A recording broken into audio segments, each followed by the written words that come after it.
Medical sciences Rajkot में इस संस्थान का निरीक्षण करने का मौका मिला। मुझे आपको बताते हुए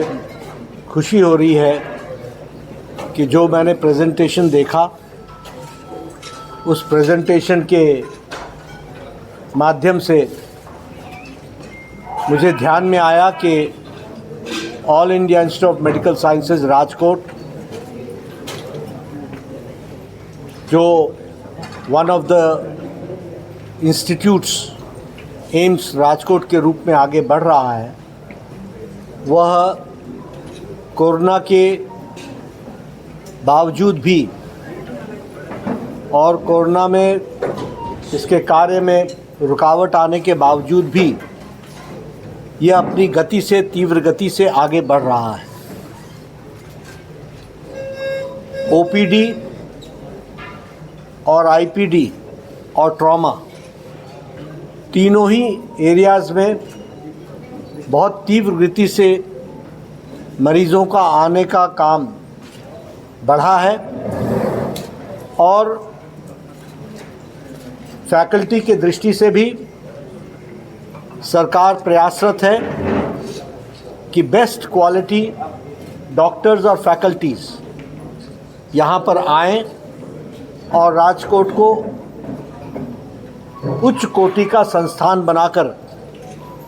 मानवता की सेवा के लिए, गुजरात की धरती की सेवा के लिए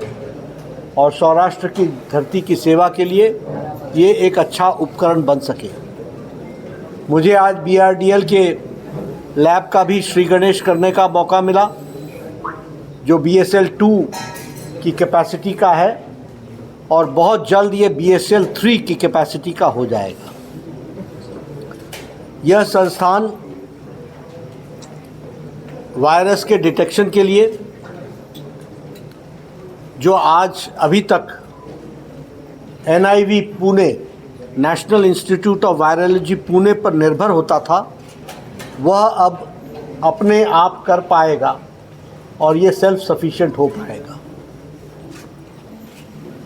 आगे चल कर के आज हमारे सभी सांसदों ने भी इस बात की चर्चा की है कि जैसे जैसे OPD और IPD बढ़ रहा है, यहाँ यात्री निवास के दृष्टि से भी हम एक तो इनबिल्ट प्रोजेक्ट में तो है ही, लेकिन उसके साथ साथ और भी जगह डिमार्केट करके वो भी देने की व्यवस्था करेंगे। प्रधानमंत्री मोदी जी ने जो कल्पना की है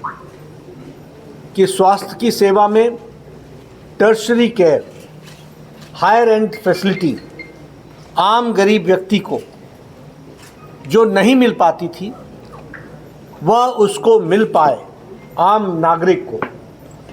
और इसके साथ साथ जो रीजनल इम्बैलेंस है, जो क्षेत्रीय असंतुलन है, उसको संतुलित किया जा सके,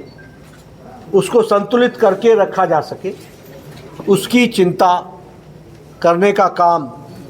इस प्रकार से हुआ है कि कांग्रेस के ज़माने में 1960 से लेकर 1998 तक एक all India institute of medical sciences था और 1998 से 2004 में अटल जी के नेतृत्व में 6 all India institute of medical sciences आए और उसके बाद यूपीए के 10 साल की अवधि में सिर्फ एक रायबरेली का all India institute of medical sciences आया और प्रधानमंत्री मोदी जी ने इस छोटी सी अवधि में 22 all India institute of medical sciences तक पहुंचाया और 18 all India institute of medical sciences operational हो गए, 4 होने बाकी हैं जिस पर काम चल रहा है। यानी रीजनल इम्बैलेंस को कैसे बैलेंस किया गया है, वह इस कार्यक्रम के माध्यम से हमको दिखता है, प्रधानमंत्री स्वास्थ्य सुरक्षा योजना के तहत। उसी में एक अपने आप में एक नायाब गुजरात की जनता को, सौराष्ट्र की जनता को एक तोहफा प्रधानमंत्री मोदी जी की तरफ से है मानवता की सेवा के लिए। मैं बतौर स्वास्थ्य मंत्री आपको इस बात का विश्वास दिलाना चाहता हूं कि all India institute of medical sciences, one of the best all India institute of medical sciences Rajkot को हम करेंगे। और इसके साथ साथ यहाँ पर जो इसके टर्शरी हेल्थ केयर के लिए जो हाई एंड फैसिलिटीज़ को अनरोल करना है, अनफोल्ड करना है, उसमें भी हम कोई कसर नहीं छोड़ेंगे। आज के इस विज़िट से